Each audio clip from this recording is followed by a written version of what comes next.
the best thing about the summer fellowship with Sophia, so she's been working in the lab for about a year.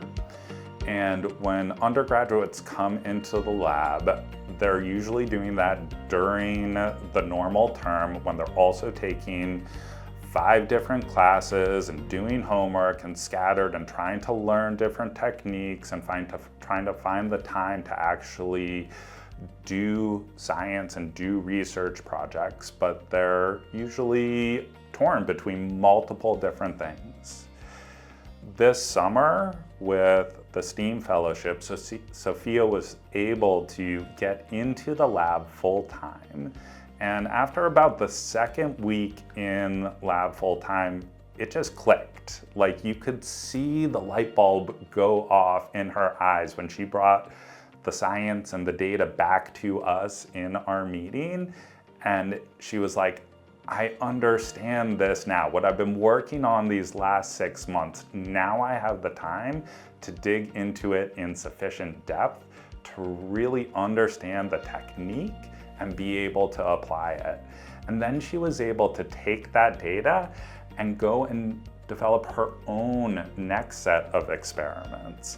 And then the next one, and the next one. So we got to see her growth as a scientist from very much a trainee initially into the beginning of an independent scientist. I remember one day I came into work and I just felt like a feeling of home and like my community was here, and that really inspired me. Like, this is what I want to do. And I know a lot of undergrads kind of toil with the fact of like, what am I going to do in my future? I don't know if this is the right path for me, but just having that like overwhelming piece that like this is exactly what I want to do. And there's such a strong support system here that has been able to mentor me through this process. And even if I don't know exactly where I'm going to be next year, I know this is exactly where like what I want to do, and this is the passion I want to keep nurturing.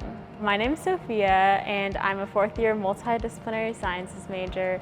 And I chose this field because I wanted to go into college, interested in going to medical school and becoming a doctor. But soon after coming here, I realized that I'm really interested in what's causing the problems I'm experiencing as a patient, rather than like treating those in the front lines, I guess. I am Nick Willett. I'm an associate professor here at the University of Oregon in the Phil and Penny Knight campus for accelerating scientific impact. One of the things that we really focus on is translating the science that we do in the laboratory into societal impact. The work that my lab does is focused on musculoskeletal tissue engineering and regenerative medicine, and we specifically focus on regenerative rehabilitation. We work on musculoskeletal injuries and diseases. One of the most common ones that we work on is osteoarthritis. Many people get osteoarthritis. It disproportionately affects women, both at a young age when they're at higher risk for things like ACL tears, as well as later stage when postmenopausal women are more likely to develop primary osteoarthritis, where they have pain and degradation in their joints. I grew up with a twin sister actually, and she's a pretty elite athlete, and she runs for University of Washington on their track and cross country team. And we grew up with very different experiences in the medical field, because I inherited the worst half of the genes, I would say, in our DNA, and had a lot of chronic conditions. And I think seeing how we were both treated by doctors, where we were both premature babies and in the NICU for several weeks, we had some sort of systemic and long-term consequences of that. And going through life having to navigate doctors and advocate for our own care kind of showed me that there's a pretty systemic deficiency in female-specific work and looking at sex factors that influence disease and just patient care as a whole. The purpose of my project is to look at osteoarthritis in older females and why there's a sex-specific difference. And basically there's a lot more people who are postmenopausal that are experiencing osteoarthritis compared to male age-matched patients. So we're trying to figure out maybe why that is, and 90% of therapeutics today fail for osteoarthritis once they reach that clinical level. So we're thinking that maybe part of that has to do with the pathology and how hormones are influencing the cartilage and the disease state, and we're trying to figure out if there's a model we can develop in order to account for those sex-specific factors and hormones. This is important because a lot of the therapies right now fail for women, and I think our system is also modular and hopefully could work for other sort of disease states and raise awareness for the issue of women being left out in research. Only 10% of studies identify female and males as factors that influence disease states in all of regenerative medicine. So it's something that's very severely left out of the work being done. So trying to even just incorporate it into our basic design is pretty foundational in itself because a lot of people aren't doing that. And then also down the line, when postmenopausal females are primarily impacted, we can maybe figure out how the hormones and different sort of interplay of different factors that affect different sexes and ages can kind of differentiate what therapies would be most useful in the future. It's basically to help raise awareness for females in as subjects of research and make sure we can incorporate them into the basic design, and also give rise to therapies that are effective for multiple populations, not just the one male domain that's usually used. Support for undergraduate research is absolutely critical, and it's part of the reason that I actually came to University of Oregon. Here with the Clark Honors College, as well as many other undergrads, we've engaged with so many really talented young trainees that are exploring their careers and their passions in life. And we've been able to bring them into the lab and give them exposure to different career trajectories, as well as contributing to the groundbreaking research that we're doing here at UO and at Knight campus.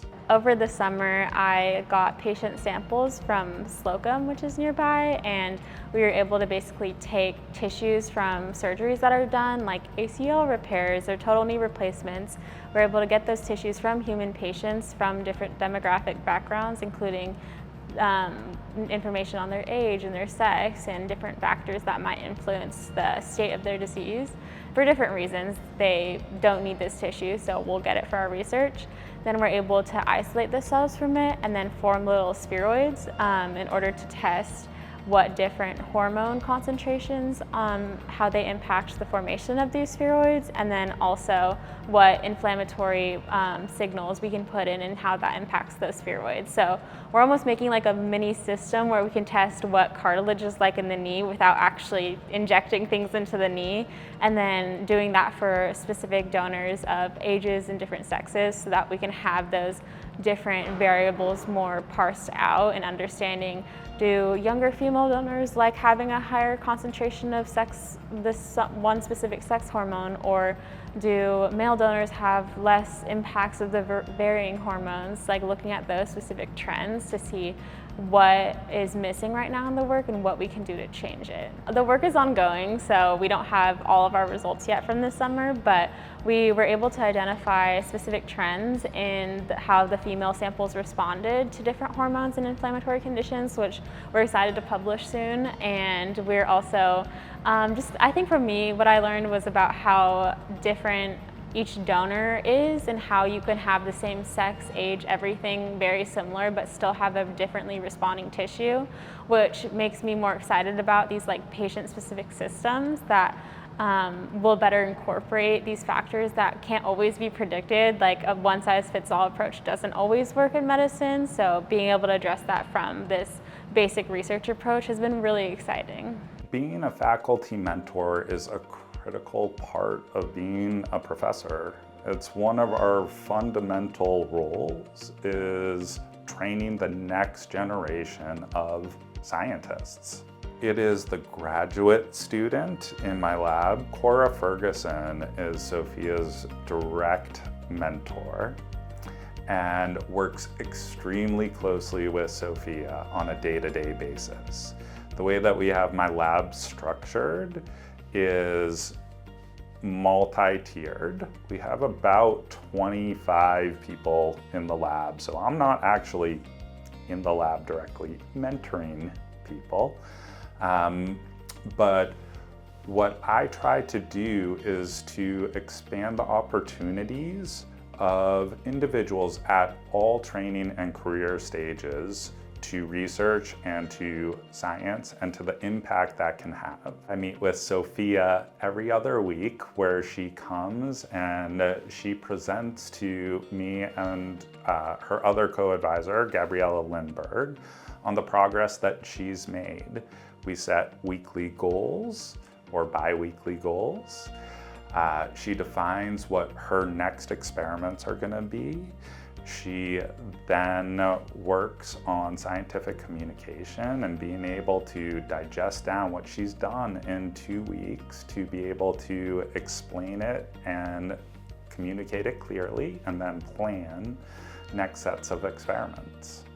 I feel like mentoring the next generation of scientists is how we make the most meaningful impact for society. We work on technologies that will hopefully eventually someday make their way to clinical impact, and they do, but that's a very long process. It's really about the people for me and the people that we work with and seeing them develop a passion for whatever it is that excites them in life. I've learned a ton by working with Nick. I think I've had a really great mentorship community. I work a lot with my graduate student, Cora. I've learned all of the techniques from him and her and being able to walk through the lab. And just starting out last year, I didn't know anything coming in, not how to use all of the techniques and equipment we had, and also just having the opportunity to practice talking about science. I have weekly or bi-weekly meetings with Nick and being able to talk through what I'm doing and different research approaches and what we could change, what I'm doing good, what I need to improve on, and working on that basic communication has been really helpful because scientists don't communicate super clearly, so that's something I'm really trying to work on, and he's nurtured in me, which I'm just really grateful for. Visual design has been a really important part of my work and communicating my work, especially with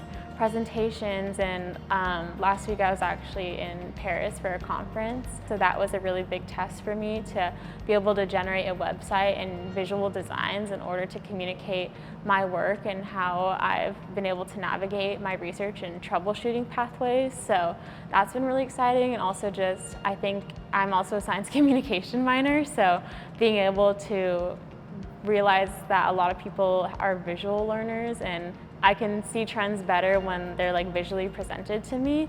So I think being able to communicate that in posters and also presentations. Scientific communication is absolutely critical to the impact that we do as scientists and as researchers. If we want our research to actually have societal impact, we need to make it relatable to the general public. And there are so many different mediums to do that.